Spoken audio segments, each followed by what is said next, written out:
सहनावतु सहनो भुनक्तु सह वीर्यं करवावहै तेजस्विनावधीतमस्तु मा विद्विषावहै। ओम शांति शांति शांति। योग दर्शन की 37वीं कक्षा। योग दर्शन के प्रथम पाद समाधि पाद के 40वें सूत्र तक पिछली कक्षा में देखा था, जिसमें पीछे विभिन्न परिक्रमों के बारे में बताया। मन को एक स्थिति में बांधने के लिए भिन्न भिन्न उपाय बताए गए और उस बांधने से फिर आगे अभ्यास करते करते छोटी से छोटी चीज और बड़ी से बड़ी, उन सब में इसी प्रकार से जब स्थिति बन जाती है, कहीं भी रोक सकता है, तो उसको फिर वशीकार स्थिति कहा गया। एक नियंत्रण में है, बहुत अच्छी स्थिति बन गई है। और यदि ऐसा हो चुका है तो फिर इन परिक्रमों को करने की आवश्यकता नहीं है। एकाग्रता बनाने के लिए, मन की स्थिति को बांधने के लिए फिर अब परिक्रमों को करने की आवश्यकता नहीं है, क्योंकि परिक्रम उसी स्थिति में हमारे को पहुंचाते हैं और वो स्थिति हमने प्राप्त कर ली है। तो पिछले पाठ में से किन्हीं को पूछना है तो पूछ सकते हैं जी।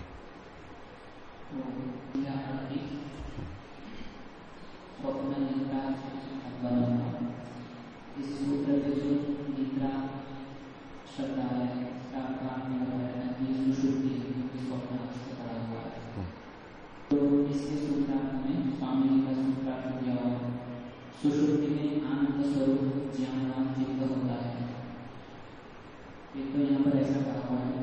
और पीछे जो निद्रा की परिभाषा है कि अभाव निद्रा, तो इससे सुखमहमस्वांसम, इसके साथ तो इसकी संगति लग रही है, लेकिन दुखमहमस्वांसम, क्योंकि सुषुप्ति में दुख में सुख भी रहता है, पता रहता है, तो फिर ऐसा कहना है कि आनंद स्वरूप ज्ञानवान चित्त होता है। सात्विक स्थिति में अच्छी निद्रा जो है, सात्विक निद्रा है, उसमें आनंद का मतलब सुख की स्थिति है। अब उसमें तीनों स्तर हो सकते हैं, सात्विक, राजसिक, तामसिक। और जो अच्छी तरह नहीं भी सोया, उसकी भी तुलना अगर की जाए कि एक तो वो सोता नहीं और एक अच्छी तरह नहीं सोया गया, अब उसकी अनुभूति है। उसमें भी जो बिल्कुल नहीं सोया है वो ज्यादा खराब स्थिति में होता है। निद्रा के बाद भी भले ही कैसी भी निद्रा है, शांति नहीं मिली है, पूरी थकान नहीं गई है, लेकिन फिर भी बहुत कुछ हो जाता है, क्योंकि बीच बीच में वहां अच्छा होता ही रहता है। पूरा अच्छा नहीं होता, इसलिए हमें लगता है कि नींद आज पूरी नहीं हुई, अधूरी रह गई, लेकिन कुछ तो हो जाती है। तो निद्रा में सामान्य रूप से अच्छी अनुभूति हमारे को होती ही है, कैसी भी निद्रा हो। अगर बिल्कुल नहीं हो रही है फिर तो निद्रा ही नहीं आई है उसको। निद्रा है तो कुछ ना कुछ उसमें होगा, ऐसा।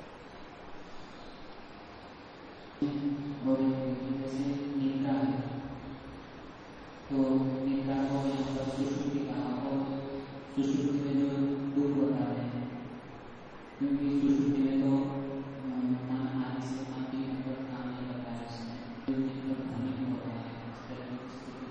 अंतिम जो अंश है, जो प्रश्न का मुख्य भाग था, उसको बहुत शीघ्रता से आपने, ठीक है, ये उठने के बाद का है वो तो। वो जो अनुभूतियां हैं तीनों दी हैं उठने के बाद में है। अंदर आप प्रश्न कर रहे हो अलग ढंग से समझ के कि भ्रमति है ये स्वप्न में, सुषुप्ति में हो रहा है, इसलिए आप कह रहे हो। वो जो सारी अनुभूतियां हैं वो उठने के बाद की हैं। कुछ ऐसा नहीं है, निद्रा तो तमोगुणी है ही, इसमें कोई दो राय नहीं है। कुल मिला करके यानी एक व्यक्ति जागृत अवस्था में है और एक निद्रा में है, तो निद्रा तो तमोगुणी है ही। अब उस निद्रा में वो जो तमोगुणी निद्रा है उसके अलग अलग भेद हैं, उसके सात्विक राजसिक तामसिक भेद किए जा रहे हैं। उस परिप्रेक्ष्य में ही देखना होगा। आप केवल शब्दों पे टिकेंगे तो आपको यूं ही लगेगा कि ये सात्विक निद्रा है, तो जागृत अवस्था की तामसिक से भी ज्यादा ज्ञान होना चाहिए वहां पर। निद्रा के बारे में केवल चर्चा कर रहे हैं। अब निद्रा तीन प्रकार की, सात्विक राजसिक तामसिक। निद्रा कुल मिलाकर के तामसिक ही है। अब उसमें जो सात्विकता कही जा रही है वो एक अंश में है, उसी में राजसिकता भी हो सकती है, और उसमें फिर तामसिकता कही जा रही है, तो यानी बहुत अधिक तामसिकता है। मुख्यतः से तामसिक होते हुए अब उसके अंदर स्तर भेद होता है। जैसे कि किसी विद्यालय में विद्यार्थी हो, पढ़ाई अच्छी नहीं होती हो, तो वहां के बच्चे एक परिभाषा के अनुसार कहें तो मूर्ख हैं, अपठित हैं, जानते ही नहीं है, ठीक है। लेकिन उसके अंदर भी ये प्रथम है, ये सबसे होशियार बच्चा है, ये मध्यम का है, ये निम्न का है, ऐसा कहा जा सकता है? तो बोले ये होशियार बच्चा है, और उधर कोई बहुत अच्छा विद्यालय हो जिसके सबसे नीचे वाले स्तर के भी बच्चे बहुत ऊंचे होते हैं, ठीक है। तो अब आप उससे तुलना करने लगो कि बोले ये विद्यालय इसका सबसे अच्छा पढ़ने वाला है ये, और वहां बोले वो फिसड्डी है उस अच्छे विद्यालय का जो सबसे नीचे का है, वो तो बिल्कुल है। तो बोले यहां ये तो पढ़ाई अच्छी हो रही होगी यहाँ, तभी तो ये प्रथम स्तर पे आया, ये सबसे होशियार बच्चा है। ऐसे तुलना नहीं होती है कभी भी, समान स्थिति में होती है। तो निद्रा सुषुप्ति तामसिक है ही। अब उसमें सात्विक राजसिक तामसिक ये भेद रहते हैं, क्योंकि केवल तामसिकता नहीं होती है, तामसिकता की प्रधानता से ये कथन किया जाता है। अब उस तामसिकता के रहते भी जब सात्विकता रहती है तो अच्छी स्थिति है, और बहुत अधिक तामसिकता है तो होता तमोगुणी निद्रा कहलाती है। ये तो उस समय भी बात रखी थी।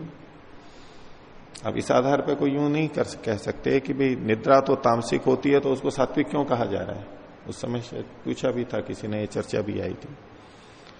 हमें हमेशा भाषा और उसके तात्पर्य पर भी ध्यान रखना चाहिए, वक्ता क्या कहना चाह रहे हैं। शब्दों को पकड़ करके अड़ना नहीं चाहिए। शब्दों को पकड़ लिया तो भ्रांति में ही जाएंगे। स्पष्टीकरण हो गया तो ठीक है, नहीं तो अटक जाएंगे कि ये तो यहां ये तो लिखा है, यहां ये लिखा है। भाई इतनी सी बात वो नहीं समझ सकते थे, वो नहीं जानते थे जो ये लिख रहे हैं, खूब जानते थे, हमारे से ज्यादा जानते थे। जब हमें अटपटी लग रही है तो उनको क्यों नहीं अटपटी लग रही थी? अलग स्तर पर बात कर रहे हैं, समझ करके बात कर रहे हैं। उनको पता है कि प्रसंग के अनुसार इस वाक्य का ये अर्थ लिया जाएगा। सात्विक निद्रा का मतलब ये नहीं है कि निद्रा तामसिक होती ही नहीं है। बुद्धिमान व्यक्ति प्रसंग के अनुसार अर्थ को ले लेगा, उस स्तर पर वो बात कर रहे हैं। ऐसे ही हमें भी समझ के चलना चाहिए, उसमें विरोध नहीं है कुछ भी। हो गया? पूछिए पूछिए।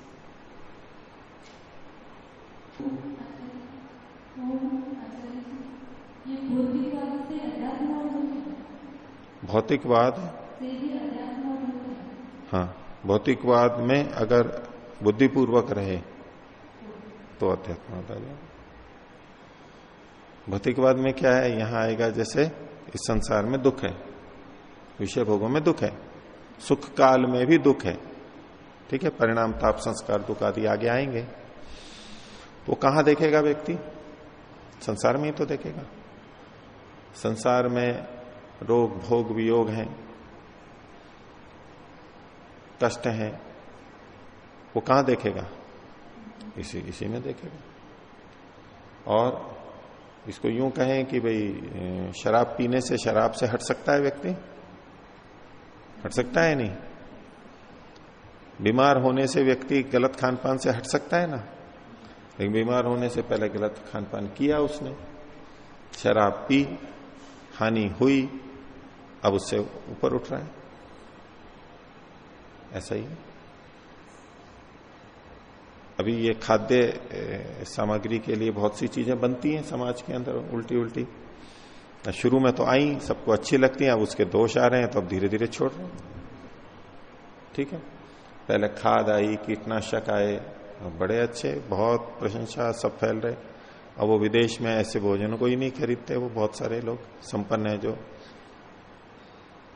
वो प्राकृतिक साधनों से जो बने हैं उनको खरीदते हैं, दुगने तिगने चार गुने पैसे दे करके भी, ऑर्गेनिक के नाम से। ऑर्गेनिक ऑर्गेनिक कैसे पहुंचे वो वहां तक? इनऑर्गेनिक और ये जो गलत ढंग से हो रहा था उसकी हानियां देखी, पता लगी तो वो उधर चले गए। अगर ईमानदारी से, विवेक से, बुद्धिपूर्वक, ज्ञानपूर्वक करेंगे तो ऐसा ही परिणाम आएगा। तो इस संसार में भी रहते हुए विवेक पूर्वक चलेंगे तो अध्यात्म तो निकलना ही है, अध्यात्म का रास्ता वहीं से निकलेगा। ऐसा व्यक्ति है आध्यात्मिक व्यक्ति जिसने संसार के दुख कष्ट न देखे हो और फिर भी अध्यात्म में आ गया हो? कोई वर्तमान में है आप में से बैठा हुआ कोई, या कोई पहले का उदाहरण हो? अगर दिख रहा है ऐसे जन्म में बचपन से ही, तो पिछले जन्म में उसका रहा है। नहीं तो जो जिन्होंने इस जन्म से शुरू किया है या थोड़ा पीछे का रहा है उनको ऐसा ही होगा। गंदगी को देख करके ही सफाई की सुध आती है, बीमारियों के कष्ट को देख करके ही स्वास्थ्य की सुध आती है आदमी को, अधिकतर यही होता है। तो यहां भी अध्यात्म से, अध्यात्म की प्राप्ति के लिए भौतिकवाद है, उसका ये मतलब नहीं है कि भौतिकवाद में जाएं खूब, उसी में रहते रहें। उसका मतलब यह है कि अगर अभी समझ में नहीं आ रहा है, इस संसार के सुखों में दुख है, तो जाके देख लेना चाहिए। इतने अंश में भौतिकवाद ठीक है, ये समझ में नहीं आ रहा है कि शराब से क्या हानियां होती है, तो ठीक है पी करके देख लो। एक दो दिन में पता नहीं लगता है, कुछ साल पी करके देख लो। जब यकृत खराब हो जाए, धन खराब हो जाए, घर में झगड़े होने लग जाए, काम धंधे का मन नहीं करे, जब बर्बाद हो जाए तब समझ में आए, तब समझ लेना, और कोई आपत्ति नहीं होती। वो भी समझ ले तो अच्छी बात है, नहीं तो जीवन ही चला जाता है बिना समझे। किया जा सकता है। स्वामी जी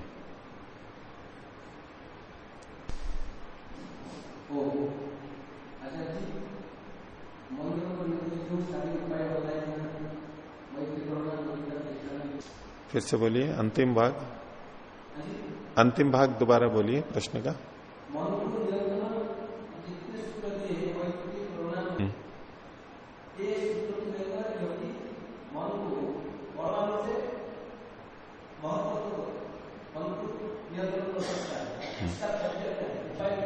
ये उपाय बताए। एक तो जब मैं प्रश्न पूछता हूं मैं ये स्पष्ट बोलता हूं कि अंतिम वाक्य फिर से बोलो, तो बस केवल अंतिम वाक्य ही बोलना चाहिए, वो पूरा फिर विस्तार से करने लगेंगे। अब मत बोलो, अभी मत बोलो, अभी ये समझ लो कि प्रश्न कैसे करना चाहिए। अभी ये बता रहा हूं, अभी प्रश्न मत करो, आप अपने प्रश्न को थोड़ा सा रुक जाओ, धैर्य से प्रश्न का अवसर देंगे, अभी चर्चा करेंगे। प्रश्न कैसे करना चाहिए वो दो, तो जो मैत्री करुणा मुदिता आदि उपाय बताए गए हैं, इसमें मन को कैसे लगाएं, एकाग्र कैसे हो, तो इन चीजों के लाभ हम देखेंगे तो मन उसमें एकाग्र होगा। और ये सारी चीजें प्रायोगिक ही हैं। कथन तो शास्त्रीय रूप से ही होगा, कथन तो शब्दों में ही होगा, वाक्यों में होगा, लेकिन व्यवहार तो करने पे होगा।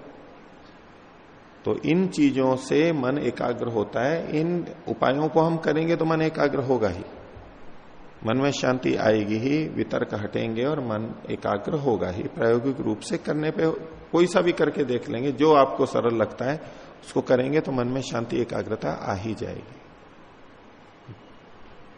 अब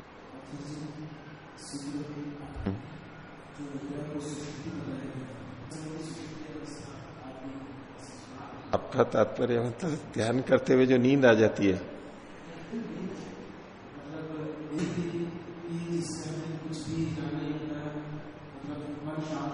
तो उसको सुषुप्ति नहीं कहते हैं ना।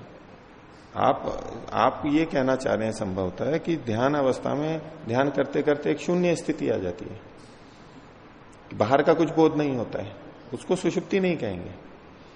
सुषुप्ति तो पारिभाषिक एक शब्द हो गया, वो तो नींद के अर्थ में ही है, निद्रा आ गई है। तो ध्यान के काल में नींद भी आती है और ध्यान के काल में मन एकाग्र भी हो जाता है, ये वृत्तियां रुक जाती हैं, बाहर का कोई विषय स्मरण में नहीं आता, घर परिवार की बातें नहीं आती, नाते रिश्ते धंधे की कोई बात नहीं आती है, अंदर स्थित हो जाता है, वो उसको सुषुप्ति नहीं कहेंगे। और सुषुप्ति नहीं, उस समय हम जागरूक हैं, हमें पता है कि मैं ध्यान में बैठा हूं और ये स्थिति आई हुई है मेरी। निद्रा के समय तो कहां बोध होता है कि मैं सो रहा हूं अभी, वो एक अलग स्थिति, उसको सुषुप्ति नहीं कहते हैं। तो आगे का देखिए 41वां सूत्र, इसकी भूमिका हमने देखी थी कि जिसने स्थिति को प्राप्त किया है वो स्थिति है एकाग्रता। पीछे जो परिक्रम बताए उनसे और जो भी उपाय हैं उनसे जिसने एकाग्रता को प्राप्त किया है, अच्छी स्थिति बन गई है, तो वो है लब्ध स्थिति कस्य चेतस किम स्वरूपा किम विषय व समापत्ति। अब जो समापत्ति होती है विषय को यथा स्थिति में जानना, वो विषय सामने है, उस पर केंद्रित है और उसी को ही जान रहा है, ये समापत्ति कहलाती है। जिस वस्तु को जान रहा है मन उसी पे केंद्रित है, आलंबन वही बना हुआ है और उसी को जान रहा है केवल, और कुछ नहीं जान रहा है, ये समापत्ति की स्थिति है। तो ये एकाग्रता के अंतर्गत ही आएगी। तो लब्ध स्थितिक जो व्यक्ति है, तो अब किस स्वरूप वाली और किन किन विषयों वाली ये समापत्ति होती है, वो इस सूत्र में 41वें सूत्र में बताया जा रहा है। सूत्र है क्षीण वृत्ते है अभिजातस्येव मणेः ग्रहीत्री ग्रहण ग्राह्येषु तत्स्थ तजंजनता समापत्ति ही। समापत्ति किसे कहते हैं, तो इसका अंतिम भाग इसके ऊपर मुख्य केंद्रित है। तत्स्थ तदंजनता, तत्स्थ उसमें स्थित वो वस्तु जो आलंबन है उसी पे केंद्रित है, और तदंजनता उसी के स्वरूप वाली, उसी के स्वरूप को प्रकट करने वाली प्रकाशित स्थिति, जिस पे आलंबन है उसी का ज्ञान होना, यह है तत्स्थ तदंजनता, इसी को समापत्ति कहा गया। अब ये समापत्ति होती किनकी है, तो उसके लिए कहा क्षीण वृत्ते है, जिसकी वृत्तियां क्षीण हो गई हैं, कम हो गई हैं। जिसकी वृत्तियां अधिक हैं, क्षिप्त है विक्षिप्त है, वो नहीं हो सकता समापत्ति में, बहुत कम हो गई हैं। पहले एक स्थिति हो सकती है कि विचारों का प्रवाह आ रहा है, बड़ी उथल पुथल मची हुई, ये सब हम अपनी अपनी स्थितियां देख सकते हैं। कभी कोई विशेष बात होती है तो इतना विचारों, इतने लगातार विचार, ये वो उथल पुथल खूब मची हुई है, तो बहुत प्रभाव हो रहा है वृत्तियों का, विचारों का। और कई बार हमारे को बहुत कम होता है, तो उस कम में भी और कम, ये तो न्यूनाधिकता हमारे अंदर अनुभव में आती है, उसको केवल बताने के लिए बोल रहा हूं, उसका इससे सीधा मतलब नहीं है। लेकिन जब वृत्तियां और भी शांत और शांत हो, इक्की दुक्की कोई आ रही हैं तो आ रही हैं, नहीं तो वृत्तियां शांत हो, ये क्या क्षीण वृत्ते है, जिसकी वृत्तियां क्षीण हो गई हैं, बहुत कम हो गई हैं, दुर्बल हो गए, आ भी रही है तो हल्की फुल्की आ रही है, इक्की दुक्की आ रही है और हल्की फुल्की आ रही है, बिल्कुल। और किसका, उसके लिए एक उदाहरण दे रहे हैं, अभिजातस्येव मणेः। अभिजात बिल्कुल स्वच्छ मणि के समान, जैसे मणि होता है जिसमें स्फटिक होता है, जिसमें दूसरा प्रतिबिंब, वो रंग उसके अंदर आ जाता है, एकदम साफ जो होता है, स्वच्छ मणि के समान, ये उदाहरण है, दृष्टांत है। तो वृत्तियां क्षीण हो गई हैं, मन पवित्र है, और उस स्थिति में क्षीण वृत्ते है अभिजातस्येव मणेः। और आलंबन किसका होगा, तो ग्रहीत्री, ग्रहण और ग्राह्य, ये तीन शब्द यहां पर दिए। ग्रहीत्री का मतलब है जो ग्रहण करने वाला है, ग्रहण का मतलब है जानने वाला, ग्रहण करना, जान का ग्रहण करना, वो है आत्मा, चेतन तत्व। तो ग्रहित्री हो गया चेतन तत्व यानी आत्मा, जीवात्मा। ग्रहण है किसको हम ले रहे हैं, तो ज्ञान को ले रहे हैं। तो ग्रहण से मतलब यहां तो ग्रहण के साधन है, जो ग्रहण के मतलब ज्ञान के साधन है उनको ग्रहण कहेंगे। जो साधन है, एक तो ग्रहण करने वाला और एक जो माध्यम है, इंद्रियां हैं, वो कहलाएंगी ग्रहण। और ग्राह्य कहलाएंगे जिसको ग्रहण कर रहे हैं, जिसको जान रहे हैं, वो कहलाएगा ग्राह्य, ग्रहण करने योग्य, जिसका हम ज्ञान कर रहे हैं। तो जिसको जान रहे हैं, जिसके माध्यम से जान रहे हैं और जो जानने वाला है, इन तीन से संबंधित ये समापत्ति होती है। तो इनके अंदर ग्रहित्री ग्रहण ग्राह्येषु तत्स्थ तदंजनता, उनमें स्थित होते हुए और उनके प्रकाश वाली, उनको प्रकट करने वाली जो स्थिति होती है उसको समापत्ति कहते हैं। सम्यक रूप से प्राप्ति, आपति, प्राप्ति, अच्छी तरह से पूरा पूरा ज्ञान होना, बहुत अधिक, जितना जितना हो रहा है वो बहुत अच्छी तरह से और अधिक होना, उसको कहते हैं समापत्ति। इसकी व्याख्या में व्यास जी ने लिखा, तो क्षीण वृत्ते को कह रहे हैं क्षीण वृत्ते है इति, जो सूत्र में क्षीण वृत्ते का है उसका मतलब क्या है, तो प्रत्यस्तमित प्रत्ययस्य इत्यर्थ। प्रत्यस्त मित मतलब समाप्त प्राय जिसके प्रत्यय हो गए हैं, ये यहां तात्पर्य है।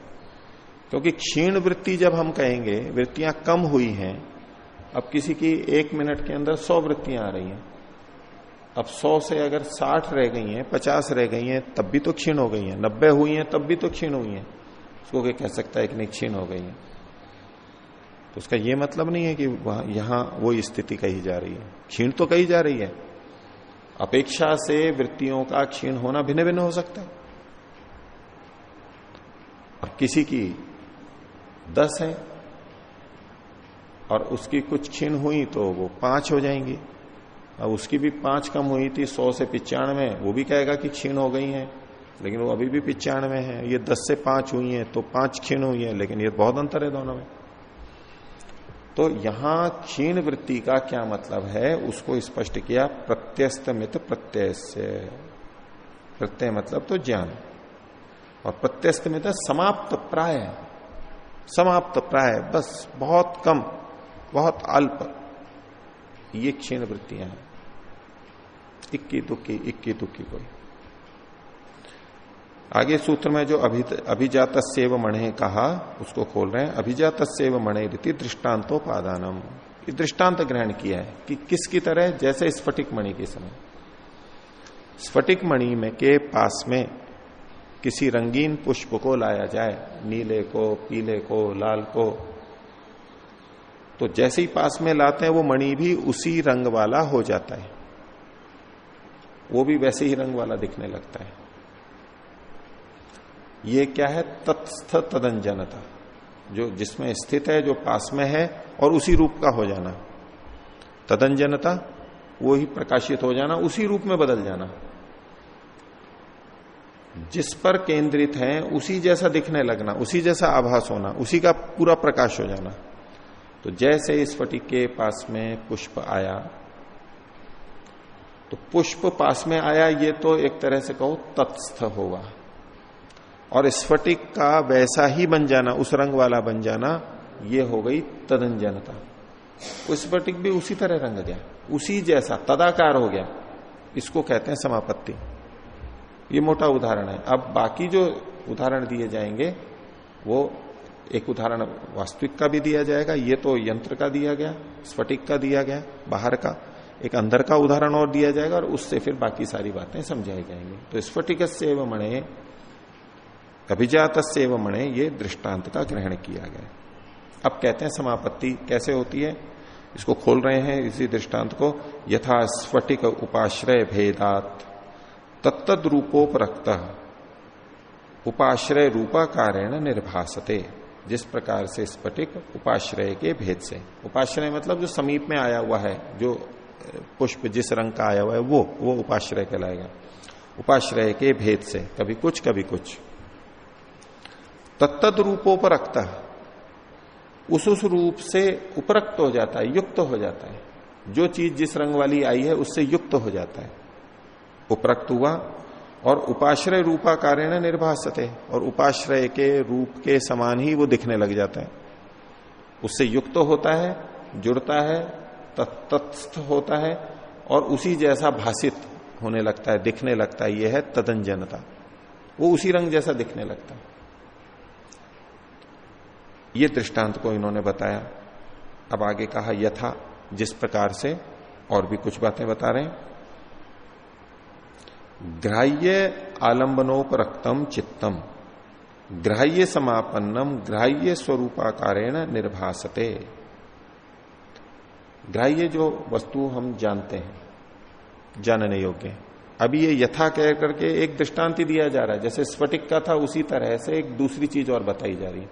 हम सामान्यतः जो भी देखते हैं, सुनते हैं, चखते हैं, उस सब में लगा लेंगे। वो सारी वस्तुएं हमारे लिए ग्राह्य हैं।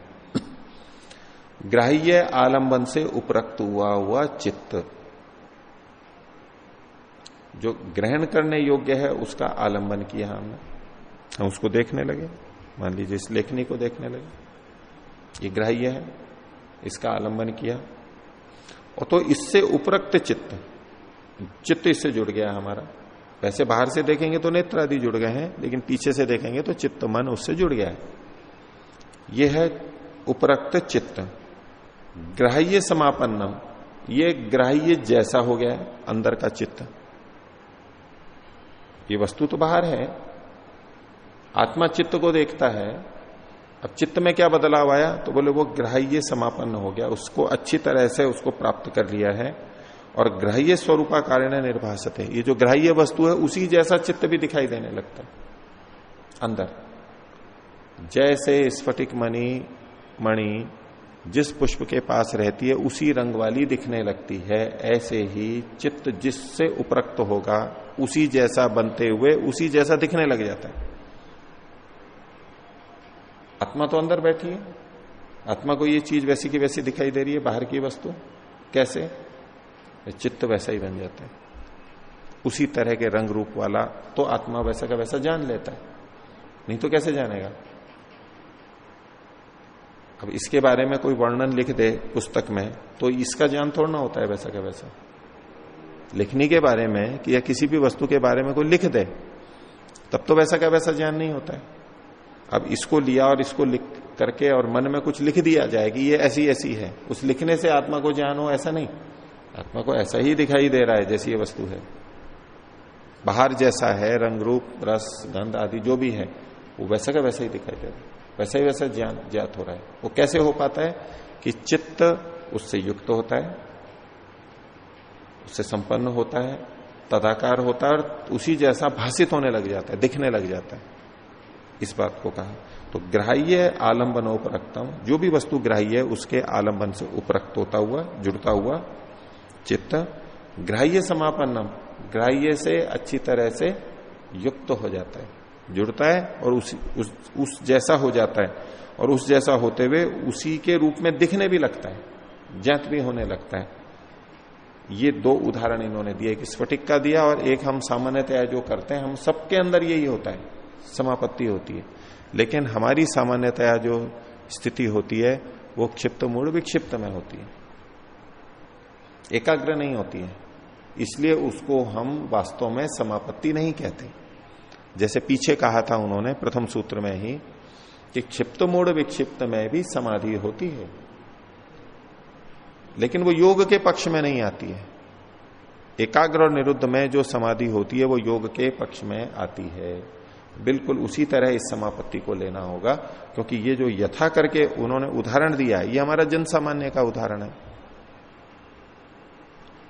तथा करके अब वो चीजें बताएंगे जहां समापत्ति होती है, वहां जैसी समापत्ति होती है, तो वो आगे तथा करके बोल रहे। देखिए यहां तक का हो गया, समापत्ति का समझ में आ गया। बाकी सारा ऐसा कैसे समझ में आएगा, केवल शब्द भेद होगा, ये बात समझ में आ गई। तत्स्थ तदंजनता, जब आलंबन के साथ में उपरक्त होता है, युक्त होता है, तो वैसा बन जाता है और वैसा ही दिखने लगता है। यह तत्स्थ तदंजनता या समापत्ति। जिसके से युक्त होगा, तो पहले तो युक्त होगा, उसके संपर्क में आएगा, फिर वैसा बन जाएगा और वैसा ही दिखने लग जाएगा। ठीक है, तो देखिए अब केवल शब्द बदलते जाएंगे, बाकी सारी बातें वैसी हैं, कुछ और समझाने को वहां नहीं रहेगा। तथा भूत सूक्ष्मोपरक्तम भूत सूक्ष्म समापन्नम भूत सूक्ष्म स्वरूपाभासम भवति। कौन? चित्तम। सूक्ष्म भूतों से उपरक्त होता है, सूक्ष्म भूतों से युक्त होता है। जैसे स्थूल के लिए कह रहे थे, सूक्ष्म भूतों से युक्त होता है। भूत सूक्ष्म जैसा बन जाता है, समापन्न हो जाता है, उसकी प्राप्ति के समान हो जाता है, और भूत सूक्ष्म जैसा दिखने लग जाता है, ज्ञात होने। भूत सूक्ष्म भासम भूत सूक्ष्म स्वरूपाभासम भवति चित्त। ये अब समापत्ति की बात है। जिसकी स्थिति बन गई है, लब्ध स्थिति हो गया है, अब यदि सूक्ष्म भूतों का वो आलंबन लेता है तो चित्त सूक्ष्म भूत जैसा बन जाता है और सूक्ष्म भूत जैसा दिखने लग जाता है।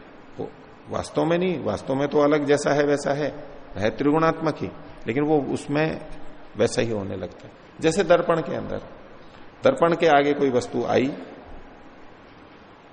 वो दर्पण तक पहुंची, यानी दर्पण से के अंदर उसका जो प्रभाव हुआ और वो वैसा ही दिखने लग गया दर्पण। हमारे को जैसी वस्तु थी वैसा ही दिखने लग गया दर्पण। स्फटिक मणि का उदाहरण है, ऐसा का ऐसा। आगे देखिए, तथा और उदाहरण दे रहे हैं, स्थूल भूतालंबनोपरक्तम स्थूल भूत समापन्नम स्थूल रूपाभासम भवति। इस सब जगह एक एक शब्द बदलेंगे, केवल वहां सूक्ष्म भूत था, यहां सूक्ष्म आ गया, स्थूल आ गया है। बाकी आलंबनोपरक्तम, समापन्नम और स्वरूपाभासम, ये सब जगह एक जैसा आ रहा है, आगे भी ऐसा ही आता चला जाएगा। तो जब स्थूल भूत से वो युक्त होता है और स्थूल भूत से युक्त होता है, स्थूल भूत के रूप जैसा बन जाता है और स्थूल भूत के जैसा दिखने लग जाता है, आभासित होता है। आगे, तथा ये जो सारा चल रहा है ये ग्राह्य का चल रहा है। अभी सूत्र में जो ग्रहित्री ग्रहण ग्राह्येषु 3 विषय बताए थे, उसमें ग्राह्य के बारे में पहले बता रहे हैं, फिर ग्रहण बताएंगे, फिर ग्रहित्री के बारे में बताएंगे। तो तथा विश्व भेदोपरक्तम, जितने भी भेद हैं विश्व के, विश्व मतलब अनंत, जो जितनी भी चीजें हैं, इन्होंने सूक्ष्म भूत स्थूल भूत ये 2 चीजें बता दी, उसके अलावा जो भी चीजें बनी हुई हैं उन सबसे संबंधित ये हो सकता है। विश्व माने सारे भेदों से उपरक्त, कुछ भी ले लीजिए। विश्व भेद समापन्नम, उनके जैसा बंद करके, और विश्व रूपाभासम भवति, उन विविध रूप में आभासित होने लग जाता है, ये समापत्ति। ये ग्राह्य का हुआ। आगे कह रहे हैं तथा ग्रहणेशु, ग्रहण में भी। ग्रहण कौन है? तो तथा ग्रहणेशु अपि इंद्रियेशु द्रष्टव्य, इंद्रियों में भी ऐसा ही देखना चाहिए। जिससे हम जानते हैं उसको यहां पर ग्रहण शब्द से लिया गया है। इंद्रियों के विषय में भी ऐसा ही समझना चाहिए। कैसे? तो वाक्य बनाया, ग्रहणालंबनोपरक्तम, इंद्रिय के आलंबन से उपरक्त हुआ, ग्रहण समापन्नम, इंद्रिय के जैसा बना हुआ, और ग्रहण स्वरूपाकारेण निर्भासते, इंद्रिय के रूप में ही वो आभासित होने लगता है। अब इंद्रियां भी अलग अलग हैं, ये सूक्ष्म इंद्रियों की दृष्टि से बात है। सूक्ष्म जो ज्ञानेन्द्रियां हैं 5, सूक्ष्म जो कर्मेंद्रियां हैं 5, उस स्तर की बात है। इनसे उपरक्त होगा चित्त, उन जैसा बनेगा और उन जैसा दिखने लगेगा, ये समापत्ति की स्थिति है। तो समाधि में जैसे पीछे हमने देखा था वितर्क, विचार, आनंद और अस्मिता, तो उसमें जो इंद्रियों का भी साक्षात्कार की बात है वो उस तरह से यहां पर देखेंगे। अब यहां ग्रहण का मतलब केवल ग्रहण शब्द एक दे दिया इंद्रिय, और उससे हम प्रतीक से समझेंगे सभी इंद्रियों के लिए अलग अलग होगा ये। अब तीसरा शब्द ले रहे हैं, तथा ग्रहित्री, ग्रहण करने वाला। ग्रहण करने वाला कौन है? तथा ग्रहित्री पुरुष आलंबनोपरक्तम, ग्रहण करने वाला जो पुरुष है उसके आलंबन से उपरक्त हुआ है। कौन होगा? चित्त होगा। ये आत्म साक्षात्कार वाली बात होगी आत्मा के लिए। तो जो ग्रहण करने वाले पुरुष हैं उनके आलंबन से उपरक्त हुआ और ग्रहित्री पुरुष समापन्नम, ग्रहण करने वाले पुरुष के जैसा बना हुआ, और ग्रहित्री पुरुष स्वरूपाकारेण निर्भासते, ग्रहित्री पुरुष चेतनात्मा के जैसा ही वो दिखाई देने लग जाता है, चित्त जैसे दर्पण। आगे तो यहां जो ग्रहित्री पुरुष लिया गया वैसे तो ग्रहित्री के लिए ही है, लेकिन ये पिछली पंक्ति में जो कहा वो सामान्य पुरुष के लिए है। अब उसके लिए विशेष के लिए कह रहे हैं तथा मुक्त पुरुष आलंबनोपरक्तम, जो आत्माएं मुक्त हो गई हैं, जीवन मुक्त हो गई हैं, उनकी आत्मा का भी आलंबन करके मुक्त पुरुष समापन्नम, उन जैसा होता हुआ वो चित्त मुक्त पुरुष स्वरूपाकारेण निर्भासते, मुक्त पुरुषों के, पुरुष मतलब आत्मा लेना है यहां पर, शरीर नहीं लेना है मुक्तों का, उसके स्वरूप जैसा आभासित होने लगता है। तदेवं, जो ये इस प्रकार से अभिजात मणि कल्पस्य चेतसा, स्वच्छ मणि के जैसा जो चित्त है उसका, ग्रहित्री ग्रहण ग्राह्येषु, ग्रहिता ग्रहण और ग्राह्य, ये तीन शब्द जो सूत्र में दिए हैं उसका उल्लेख है। अब इसको खोल रहे हैं आगे, यथाक्रम पुरुषेंद्रिय भूतेषु। तो ग्रहित्री का मतलब यहां पर पुरुष यानी आत्मा, ग्रहण का मतलब इंद्रिय और ग्राह्य का मतलब भूत, सूक्ष्म भूत और स्थूल भूत और उनसे संबंधित चीजें। बाह्य जो निर्मित चीजें हैं त्रिगुणात्मक पांच भौतिक, उसको यहां नहीं ले रहे हैं अभी, ये उसको उस रूप को नहीं ले रहे हैं, वो तो उन्होंने उदाहरण के रूप में लिखा था। यथा ग्रहण आलंबनोपरक्तम, ग्राह्य आलंबनोपरक्तम, तो भूतों के अंदर तत्स्थ तदंजनता, सूत्र में जो तत्स्थ तदंजनता है उसको आप खोल रहे हैं। तेषु स्थितस्य तदाकारापत्ति, पहला जो तत् है उसको खोल दिया, तेषु उनमें, स्थ मतलब स्थितस्य, उनमें जो स्थित है उसकी,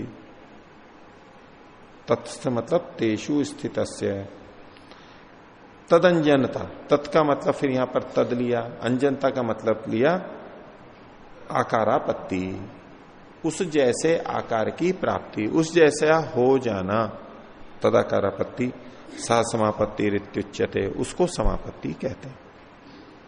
ठीक है, तो तेषु स्थितस्य तदाकारापत्ति ये समापत्ति है।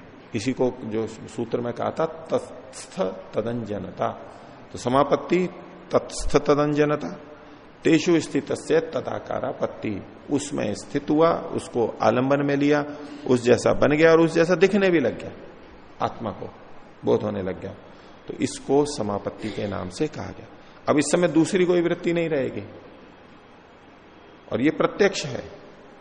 जब तत्स्थ हो रहा है तो इसका मतलब है प्रत्यक्ष है, सीधे संपर्क में है उसके, इसको प्रत्यक्ष की कोटि में लेंगे, इसको स्मृति में नहीं लेंगे कि हमने इंद्रियों का स्मरण करना शुरू कर दिया,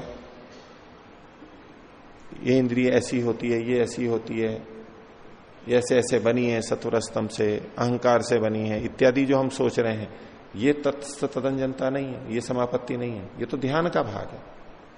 हम स्मृति का प्रयोग करके और उसको करते रहते हैं ये, लेकिन ये तो अभी साक्षात हो रहा है, तत्स्थ उसमें होना चाहिए, उससे प्रभावित होगा साक्षात और उसी का दर्शन होगा, ये समाधि के अंदर ही होगा।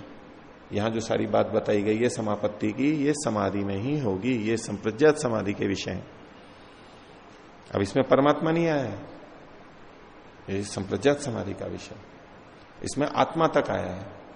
तो सूक्ष्म भूतों, स्थूल भूत, सूक्ष्म भूत और इंद्रियां, वो सारी चीजें आ गई, जहां तक सूक्ष्मता आप ले सकते हैं, यानी प्रकृति से संबंधित सारी चीजें आ जाएंगी, और आत्मा। क्षीण वृत्ते अभिजात सेवमणे ग्रहित्री ग्रहण ग्राह्येषु तत्स्थ तदंजनता समापत्ति। अब इसके वो भेद करते हैं, ये जो समापत्ति है उसकी कैसी कैसी होती है। तो 42वां सूत्र देखिए, तत्र शब्दार्थ ज्ञान विकल्पई संकीर्णा सवितर्का समापत्ति है। समापत्ति का एक भेद किया सवितर्का, आगे दूसरा भेद आएगा, लेकिन अभी पहला भेद का है सवितर्का, वितर्क सहित है ये। क्या वितर्क है? तो बोले इसमें शब्द अर्थ और ज्ञान इन विकल्पों से संकीर्ण है, मिली हुई है। शब्द अलग है, अर्थ अलग है और ज्ञान अलग है। ये तीन चीजें अलग अलग हैं। शब्द जो हम बोलते हैं या सुनते हैं, देखते हैं, शब्द उस वस्तु को बताने वाला जो शब्द है। अर्थ वो वस्तु स्वयं हो गई और उसका ज्ञान। गाय शब्द बोला, जैसे गाय को देखा हमने, तो गाय को देखते ही हमारे मन में गाय शब्द भी आ जाता है और गाय का स्वरूप भी आ जाता है वहां पर, और वो स्वरूप आया तो यहां ज्ञान भी तो हो गया हमारे को। तीनों चीजें साथ साथ में रहती हैं, शब्द, अर्थ और ज्ञान। ये जो तीन विकल्प हैं, तीन चीजें हैं, इनसे जो संकीर्ण रहती है यानी मिली भी रहती है, तीनों चीजें जहां पर होती हैं उसको सवितर्क समापत्ति कहते हैं। जैसे कि सामान्यतः हम जब देखते हैं, करते हैं, व्यवहार करते हैं, हमारे सामने कोई भी व्यक्ति आ गया, उसको देखते ही, वो तो वस्तु अर्थ है व्यक्ति, तो उसको देखते ही उसका नाम भी हमें पता लग जाता है, याद आ जाता है, जो हमारे को पता है उसके लिए बात है। और नहीं तो ये मनुष्य है, यही पता लग जाता है, यही नाम आ जाता है। हम कहते हैं भाई एक आदमी आया था, एक मनुष्य आया है, एक पुरुष आया, एक स्त्री आई है, एक बच्चा है, एक वृद्ध है इत्यादि, एक मुनि है, एक गृहस्थी है इत्यादि, कोई ना कोई नाम वहां पर आ जाएगा। लंबा व्यक्ति आया है, ठिगना व्यक्ति आया है, गोरा व्यक्ति आया है, काला व्यक्ति आया है इत्यादि इत्यादि, सूट वाला व्यक्ति आया है। ऐसे कुछ न कुछ जो भी हम देखेंगे उससे संबंधित एक तो शब्द रहेगा, एक वस्तु रहेगी, उसका अर्थ जो भी चीज है वो, और एक अंदर हमारे ज्ञान रहते हैं। हम जान रहे हैं उसको, तो ज्ञान तो हमारे अंदर है, वस्तु तो बाहर है। तो शब्द, अर्थ और ज्ञान, ये तीनों चीजें हमारी सामान्य अवस्था में भी मिली रहती हैं। कहीं कहीं कोई चीज नहीं भी होती है लेकिन मिली रहती है। कुछ न कुछ शब्द रहेगा, कुछ न कुछ अर्थ रहेगा और कुछ न कुछ ज्ञान रहेगा, उससे संबंधित मिला रहेगा हमारा। ऐसा ही समापत्ति में भी होता है। ये जो समाधि की स्थिति है, समापत्ति है, उसमें भी ये तीनों चीजें रहती हैं। इसको ऐसे नहीं समझना कि ये हमारी सामान्य अवस्था के लिए कहा जा रहा है कि शब्द, अर्थ, ज्ञान हमारे भी रहते हैं, तो ये वही बात कही जा रही है। शब्द, अर्थ और ज्ञान, ये तीन चीजें हमारे भी जीवन में रहती हैं, जन सामान्य के भी, प्रत्येक के, वही एक अलग बात है। लेकिन ये जिसने स्थिति को प्राप्त कर लिया है उसमें भी ये तीन बातें रहती हैं।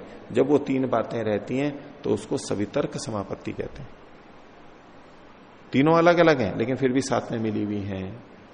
बात लेकिन समापत्ति की देखेंगे, वो स्थिति की प्राप्त की, और वही ग्रहित्री ग्राह्य, ग्रहित्री ग्रहण ग्राह्य, उनमें से कोई ना कोई होगा। इस समय में पीछे जो तीन शब्द थे, ग्रहित्री, ग्रहण और ग्राह्य, अब ग्राह्य के अंदर मतलब प्रधान रूप से वो ग्राह्य होते हैं, इसलिए उनको ग्राह्य नाम दे दिया। इंद्रियों से ग्रहण करते हैं, लेकिन जब इंद्रियों में समापत्ति लगाते हैं ग्रहण में, तो वो एक तरह से ग्राह्य हो जाता है।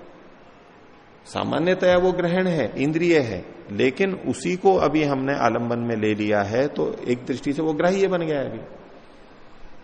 दूसरा, जिस समय ग्रहित्री आत्मा, वो हमेशा देखता है, जानता है, ग्रहण करता है, प्रमुखता से उसका नाम ग्रहिता ही है, ग्रहित्री है वो। लेकिन जिस समय में उसका आलंबन करके उसको जान रहे होते हैं तो एक तरह से ग्राह्य भी वही हो जाता है। ग्रहित्री है वो लेकिन ग्राह्य भी बन जाता है। तो ग्राह्य शब्द पारिभाषिक रूप से देखेंगे, शब्द रचना से तो सब जगह घट जाएगा, लेकिन मुख्य रूप से भूतों के ऊपर, सूक्ष्म और स्थूल भूतों पे उन्होंने घटाया, अन्य जो उसके भेद हैं उन पे घटाया। तो यहां तत्र शब्दार्थ ज्ञान विकल्प संकीर्णा सवितर्का समापत्ति। भाष्य देखिए, तद्यथा, जैसे कि गौरीति शब्दो, गाय, गौ ये एक शब्द है, अलग है। गौरीति अर्थो ये भी अलग है, और गौरीति ज्ञानम ये भी तीसरा अलग है। इति अविभागेन विभक्ता नाम अपनी ग्रहणम दृष्टम। विभक्ता नाम अपनी, ये तीनों अलग अलग हैं, विभक्त हैं, लेकिन फिर भी इनका जो ग्रहण होता है, ज्ञान होता है, वो अविभक्त रूप में होता है। हम शब्द, अर्थ और ज्ञान तीनों को इकट्ठा देखते हैं, मिला मिलावर देखते हैं, ये ग्रहण देखा जाता है। आगे विभज्य मानाश्च, और ये अलग अलग होते हुए, ये तीनों अलग अलग हैं। अन्य शब्द धर्मा, ये अलग अलग कैसे हैं, कैसे पता लगता है कि शब्द के धर्म अलग अलग हैं। वही शब्द का धर्म है कि वो श्रोत्र से सुना जाता है, क्षणिक होता है, समाप्त हो जाता है, उत्पत्ति वाला होता है। शब्द में उदात्त, अनुदात्त, स्वरित, ये हम भेद कर सकते हैं, ह्रस्व, दीर्घ आदि कर सकते हैं कि ये तालु से उच्चारित हो रहा है, ये और कहीं से कंठ से हो रहा है इत्यादि, ये भेद धर्म उनके हम देख सकते हैं। एक गौ शब्द में हम कह सकते हैं कि इसमें ये धर्म है, इस गौ शब्द में ये धर्म है। लेकिन जो गाय है उसमें तो ये धर्म नहीं होते, वो जो प्राणी है। तो ये तीनों भिन्न भिन्न कैसे हैं इसको बताने के लिए कह रहे हैं कि अन्य शब्द धर्मा, शब्द के जो धर्म है वो अलग है, गुण अलग हैं उसके। इसलिए शब्द को हम अर्थ नहीं कह सकते और अर्थ को शब्द नहीं कह सकते। तो अन्य शब्द धर्मा और अन्य अर्थ धर्म, अर्थ के धर्म अलग अलग है। मान लो गाय ही ले लें तो गाय है, उसको हम स्पर्श कर सकते हैं, उसको देख सकते हैं, लेकिन शब्द को तो नहीं देख सकते। लिखा हुआ हो तो एक अलग बात है, और तो भी अलग अलग होता है। वो प्राणी है, वो चारा, गाय चारा खाती है, दूध पानी पीती है इत्यादि, उसके साथ में चीजें, ये चीजें शब्द में तो नहीं देख सकते। तो शब्द के धर्म अलग हैं और उस वस्तु के धर्म, अर्थ के धर्म अलग हैं। तीसरा, अन्य ज्ञान धर्म आयति, और जो ज्ञान का ज्ञान के धर्म है वो भी अलग है। ज्ञान होता है, ज्ञान में और शब्द में अंतर है, ज्ञान में और वस्तु में अंतर है। जो ज्ञान है वो रूपवान तो होता नहीं है, अर्थ तो रूपवान भी हो सकता है, लेकिन जो ज्ञान है वो तो रूपवान नहीं होता है। तो इन गुणों को, तीनों को भेद देखने से इति एतेषाम विभक्तः पंथा, इनका जो मार्ग है, इनको स्वरूप ज्ञान का जो मार्ग है वो अलग अलग है। इन तीनों के धर्म अलग अलग हैं। ज्ञान है वो अमूर्त होता है, अब गाय है वो तो मूर्त है, ज्ञान तो अमूर्त है। तो इनके तीनों के जानने के तरीके अलग अलग होते हैं। यद्यपि साथ साथ होते हैं, हमें एक जैसे दिखाई देते हैं, एक जैसे प्रतीत होते हैं, संकीर्ण होते हैं, मिले जुले होते हैं, लेकिन फिर भी हैं तीनों अलग अलग। आगे, तत्र समापन्न से योगिनो योग अवाद्यर्थ समाधि प्रज्ञायाम समारूढ़। तो इस समापन्न योगी का, इस एकाग्र स्थिति को प्राप्त हुए वे योगी का, संप्रज्ञात के योगी का योग अवाद्यर्थ, जो गौ आदि अर्थ, ये तो उदाहरण के रूप में है, बाकी जो इनका ग्राह्य विषय है उसी को ही यहां पर लेना होगा। गवाद्यर्थ समाधि प्रज्ञायाम समारूढ़, समाधि की बुद्धि में, ज्ञान में जो हुआ है, समाधिस्थ अवस्था में जो ज्ञान होता है उसमें जो वो वस्तु आरूढ़ हो गई है। सचेत शब्दार्थ ज्ञान विकल्पानुविद्ध, शब्द अर्थ ज्ञान के भेदों से विधि भी है, दोनों मतलब उसमें जुड़े हुए हैं ये तीनों। उपावर्तते प्राप्त होती है, सा संकीर्ण समापत्ति, उसको संकीर्ण समापत्ति कहते हैं, उनसे घुली मिली है इसलिए संकीर्ण समापत्ति होती है। और इसी को सवितर्का इति उच्यते, इसको सवितर्क समापत्ति, वितर्क सहित है, संकीर्ण है, वो चीजें मिली हुई हैं, है समाधि ही है, समाधि अवस्था की बात, लेकिन शब्द अर्थ ज्ञान इसमें मिले हुए रहते हैं, इसको सवितर्क कहते हैं। और इससे आगे की समाधि बताएंगे जिसमें कि ये भिन्न भिन्न रहते हैं, उसको निर्वितर्क समापत्ति कहते हैं। तो ये सवितर्क है और वो निर्वितर्क है। वो कैसे होती है उसका विषय आगे आएगा, लेकिन है ये समापत्ति की बात है, समाधि की बात है। तो आज का पाठ इतना ही रखते हैं। प्रणव